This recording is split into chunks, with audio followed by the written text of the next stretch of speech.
answer. 오늘 함께 이렇게 1시간 해주셨는데 you got to look back to your life and think a little more about what you're doing, what bowling means to you. 이 1시간 동안 볼링에 대해서 다시 한번 생각해 보시고 지금까지 인생을 되돌아보셨는데 어떠셨나요?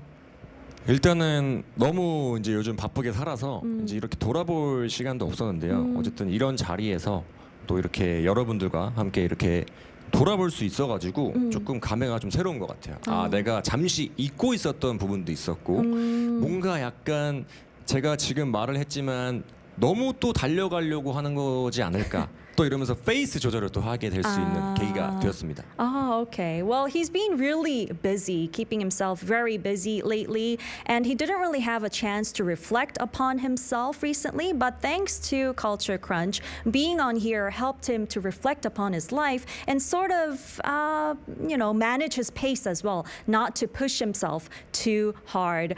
All right, thank you so much. 저도 오늘 프로님 덕분에 그 긍정 마인드 네, 그리고 에너지 너무 많이 받은 것 같아서 덕분에 너무 좋은 시간이었습니다. 감사합니다. Thank you so 감사합니다. much.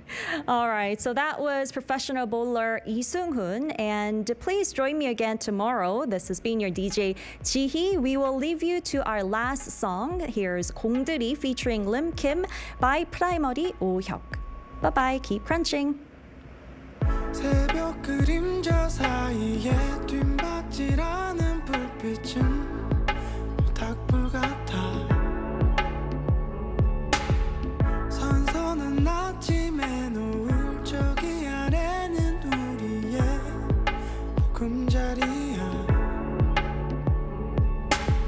지금의 침묵은 기회일까 내 기댈까 또 그냥 나만의 생각일까 가만히 앉아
논슬립 양말의 제일 큰 특징이 땀 흡수가 잘 되고 안 미끄러진다는 거니까 우리가 지금 물을 준비했단 말이에요.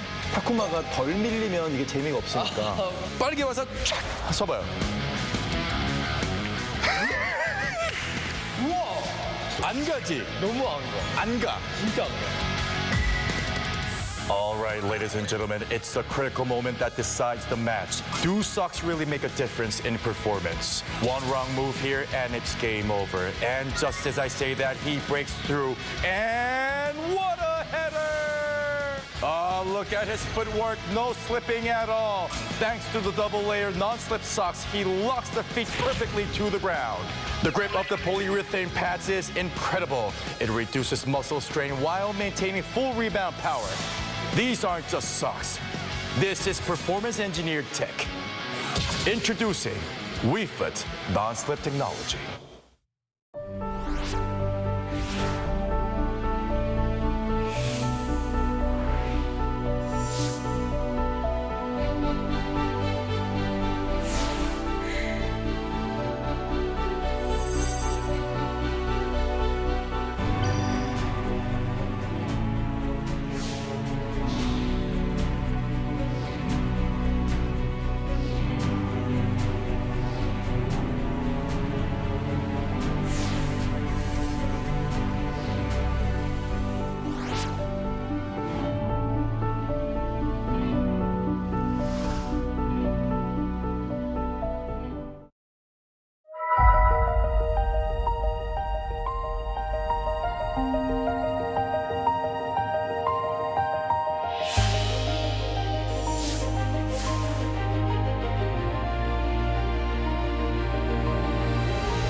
바로 전상아님을 만날 수 있어요. 안녕, 오빠. 네가 설명해봐. 네 말이 맞다, 비현실. 진짜 비현실적이다.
Busan, lair of the peak.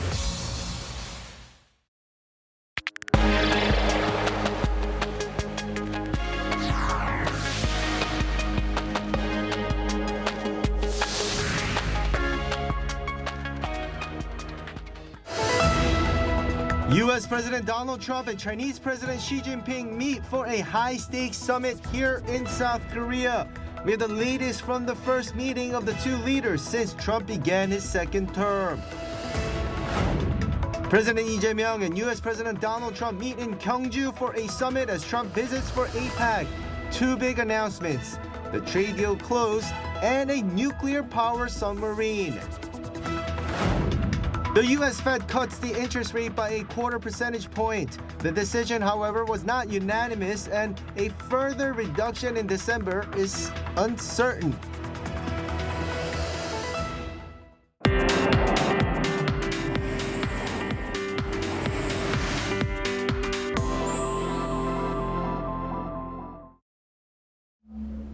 Good afternoon. We begin with the high-stakes meeting between U.S. President Trump and Chinese President Xi Jinping, which began just around an hour ago in South Korea's southern port city of Busan. For more on this, we go straight to our Kim Bo-kyung, who is on the line with us. Bo-kyung, how is it unfolding?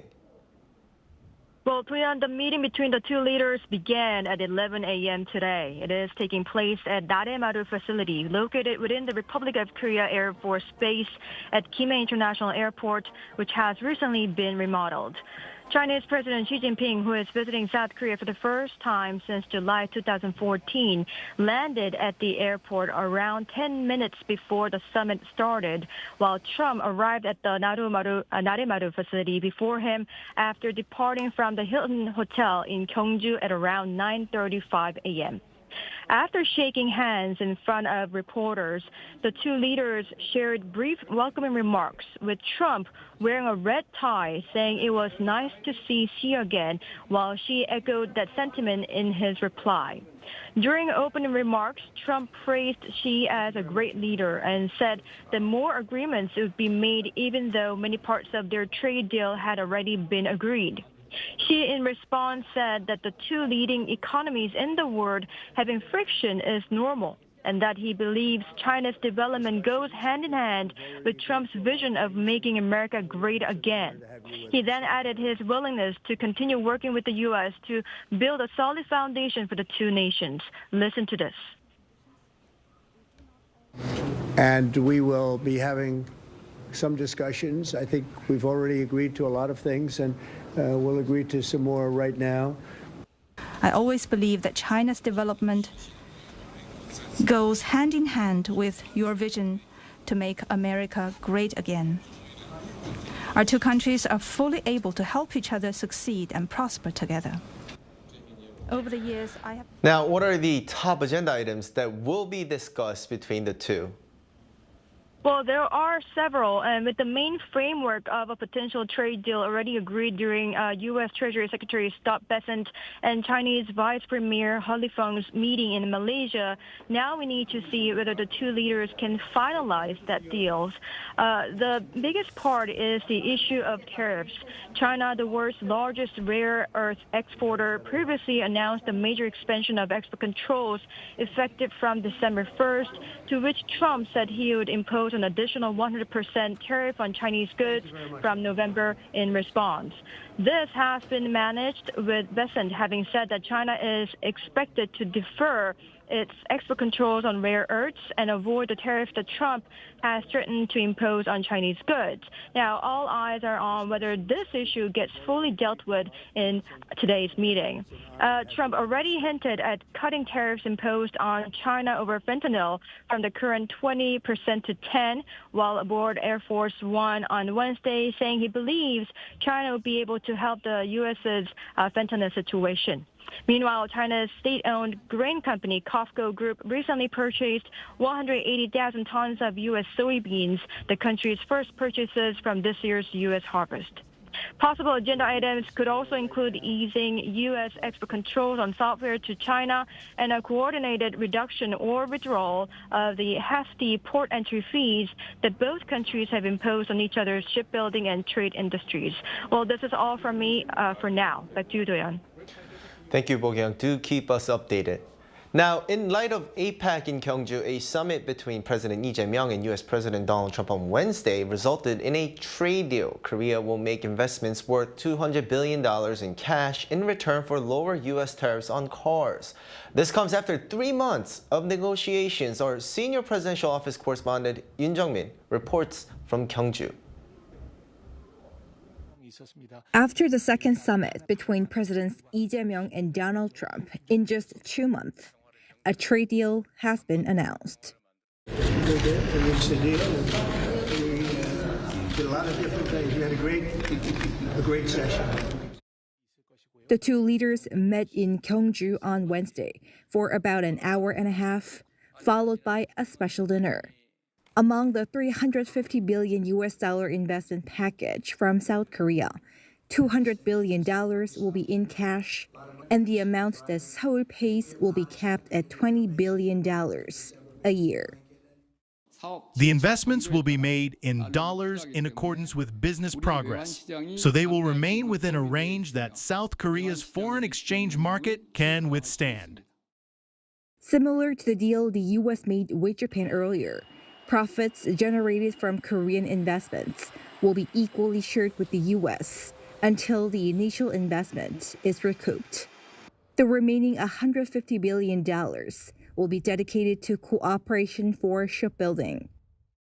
대미 투자 확대를 통해서 또 대미 구매 확대를 통해서 미국의 제조 부흥을 지원하고 조선 협력도 적극적으로 해 나가도록 하겠습니다. As a result, the U.S. tariffs on South Korean cars will be lowered from 25% to 15%. The U.S. reciprocal tariffs will stay at 15%.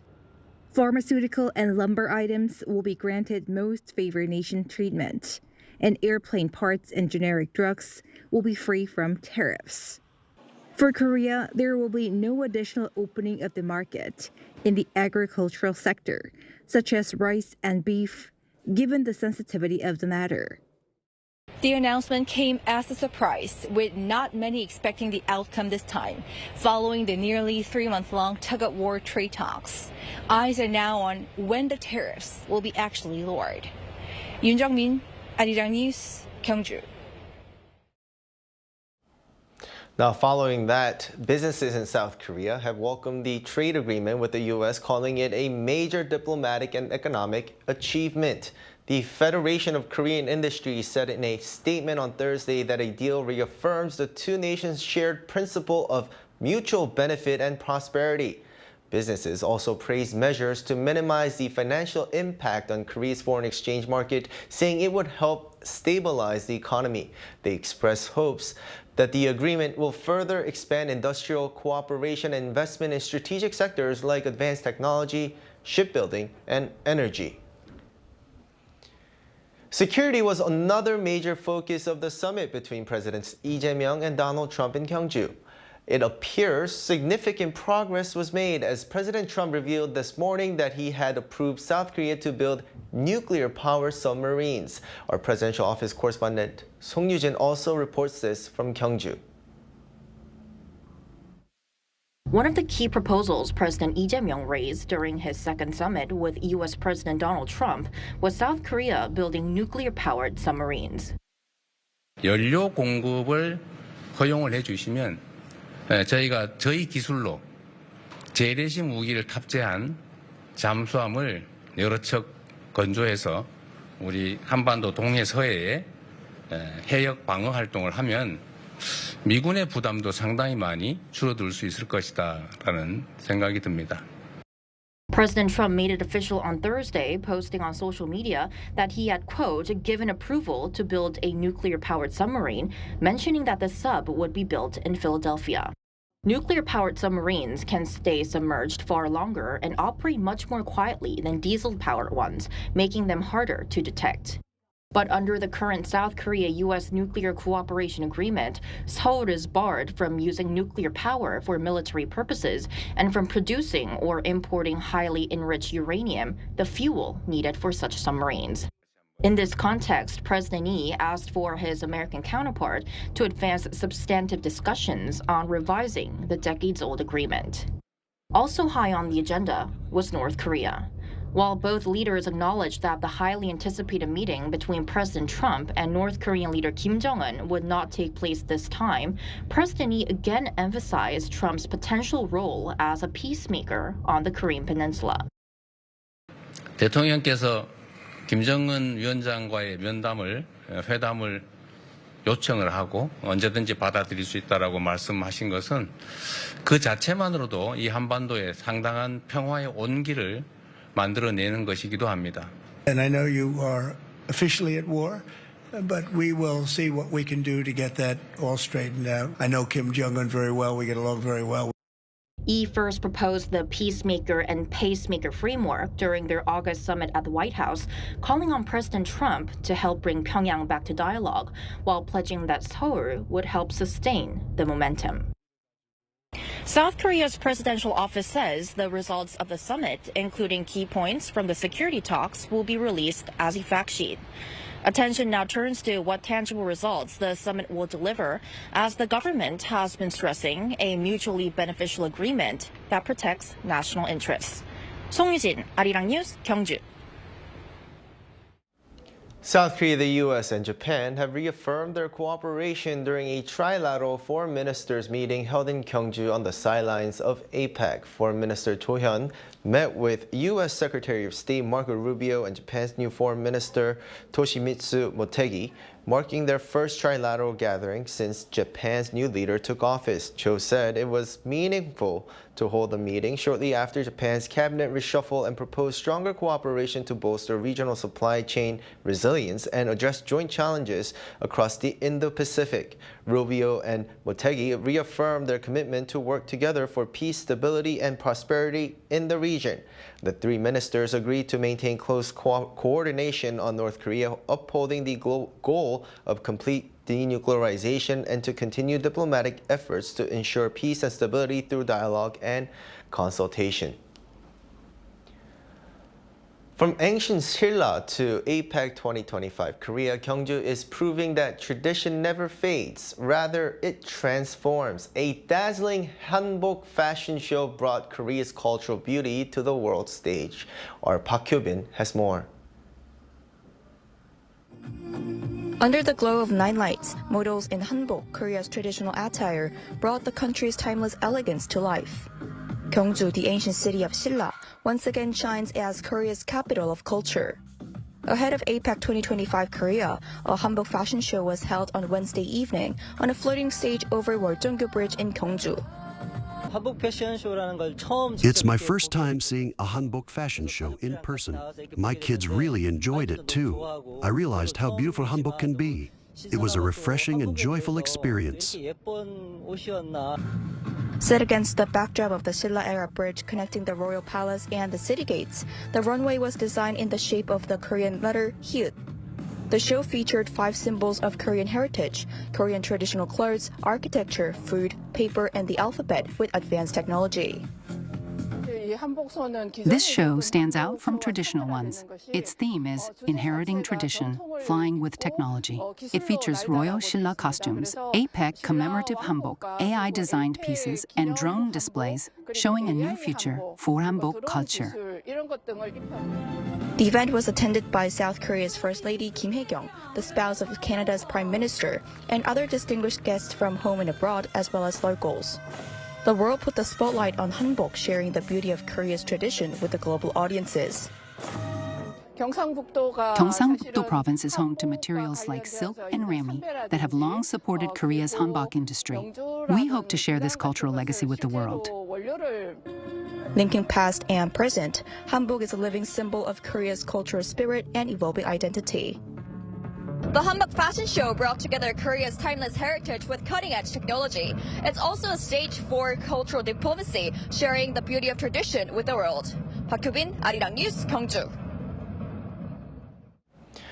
Many cultural events are also taking place across Gyeongju City, and one standout is a media art event where visitors can enjoy the city's night view to the fullest. Our cultural correspondent Park Gun-woo takes you there. When night falls on Korea's ancient capital, Gyeongju, the city once home to kings and queens awakens. not through rituals or history, but through light. Every 20 minutes from 6:30 p.m. until 10 p.m., Taedongwon, a royal tomb complex, turns into a massive outdoor canvas. Using light and sound delicately designed to protect the heritage site, the show brings to life the interiors of the tombs, along with relics that were discovered inside. It's a symbolic space where our cultural roots and spirit come alive. So it goes beyond just being a visual art experience. It's a dialogue with the past and present. The media art is titled Monghwa, meaning a glowing dream. We aim to make visitors feel as if they were stepping into their dream. As the stunning media art show continues, trying on this traditional Silla Dynasty outfit, complete with its golden accents, is a fantastic way to truly immerse yourself in Gyeongju, the capital city of Silla, with 1,000 years of history.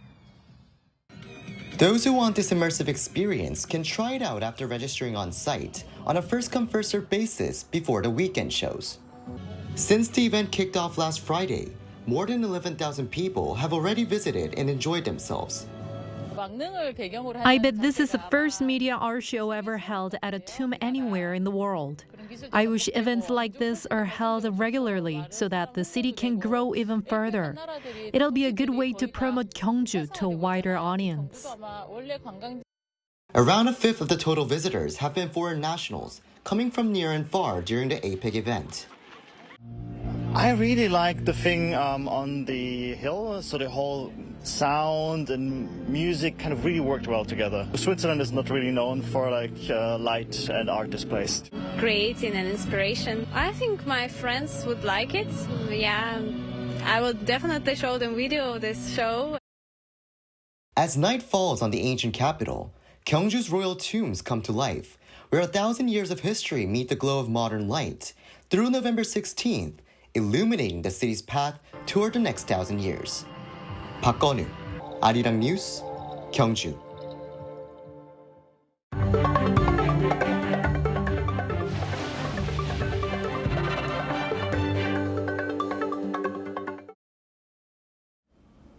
The U.S. Federal Reserve announced a 25 basis point interest rate cut on Wednesday despite a divided decision among policymakers. Fed Chairman Jerome Powell also stressed that a further reduction in the policy rate at the December meeting is uncertain. Our Lee Seung-jae has more.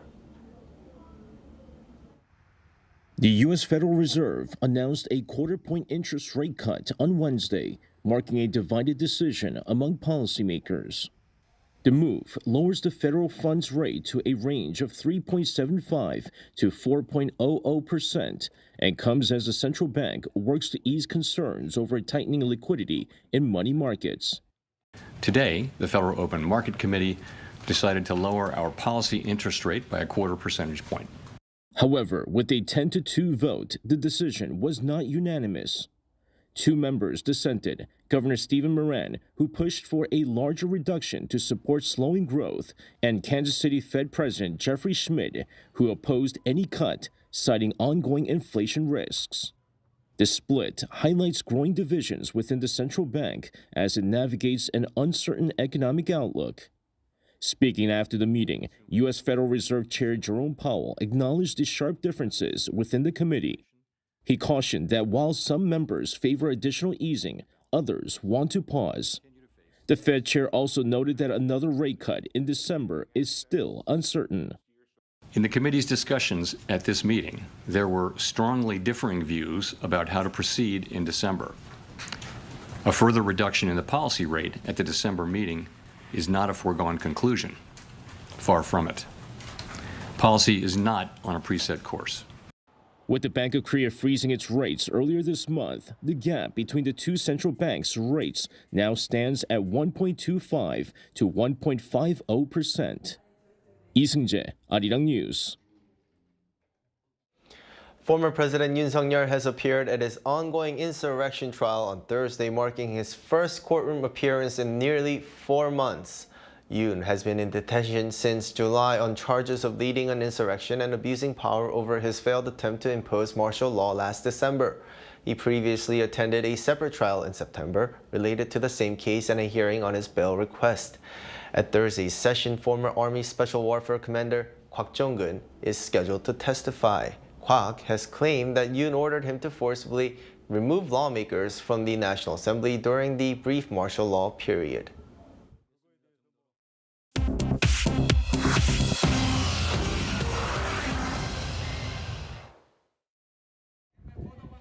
This is The World Now, bringing you the latest stories from around the globe. Hurricane Melissa continued its destructive path across the Caribbean on Wednesday, pounding Cuba and the Bahamas after making landfall in Jamaica on Tuesday as one of the strongest storms ever recorded in the region.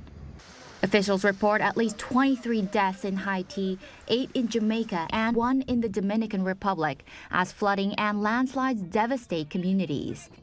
Melissa, at one point a Category 5 hurricane with 185-mile-per-hour winds, has now weakened to Category 2 but remains highly dangerous.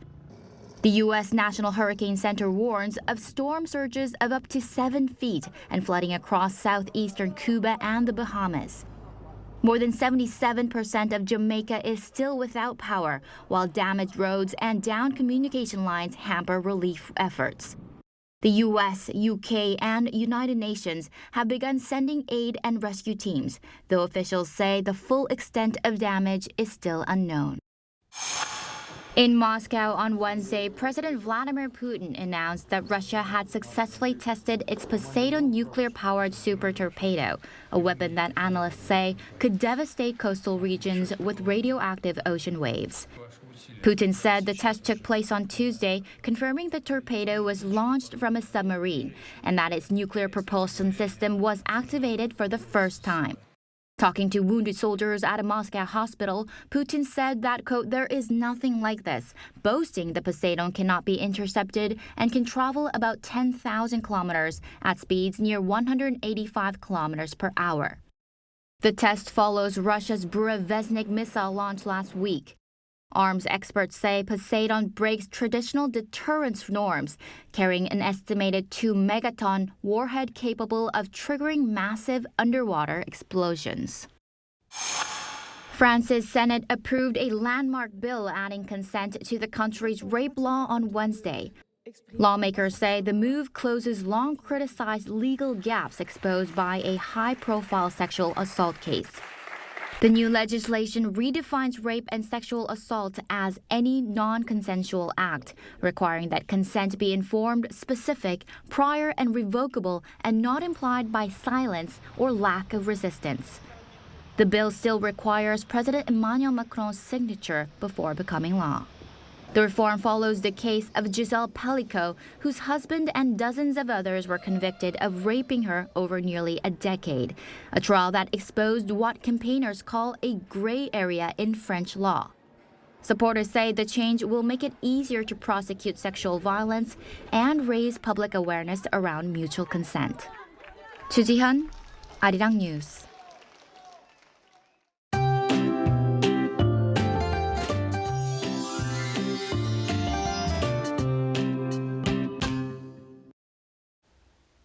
Today we are finally settling into a classic late autumn day, but we surely needed to wear a warm jacket on the way out this morning.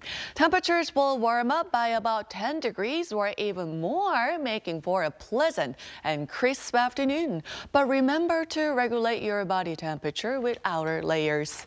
Gyeongju, where the APEC summit is taking place, had a chilly start to the day, but it is warming up nicely. And that warming trend should continue through Saturday under a fair amount of sunshine. And this afternoon, most areas will warm up to nearly 20 degrees Celsius with more clouds rolling in for the southern parts of Korea. Seoul, Daejeon, Daegu will be topping out at 18 degrees, Busan, Jeju at 21 degrees. Now, the weather will hold steady through the weekend, giving us beautiful late autumn conditions. Meanwhile, rain is forecast to return late tomorrow night into Saturday morning for the central region, Jeollado, and Jeju Island. And that's going to bring another batch of cold air to the country early next week.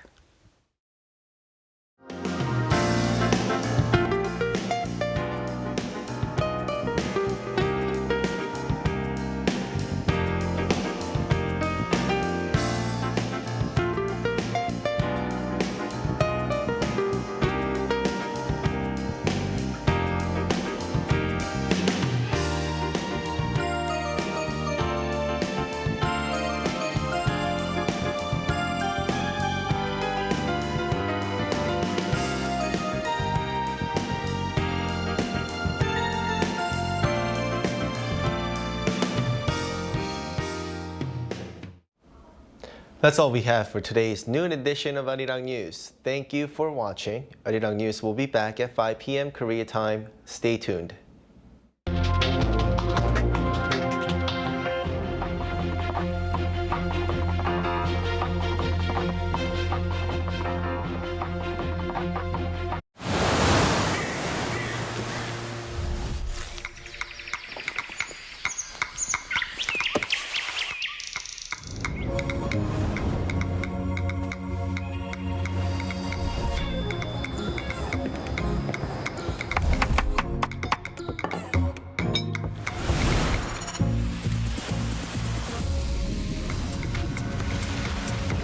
Busan, Lair of the Peak.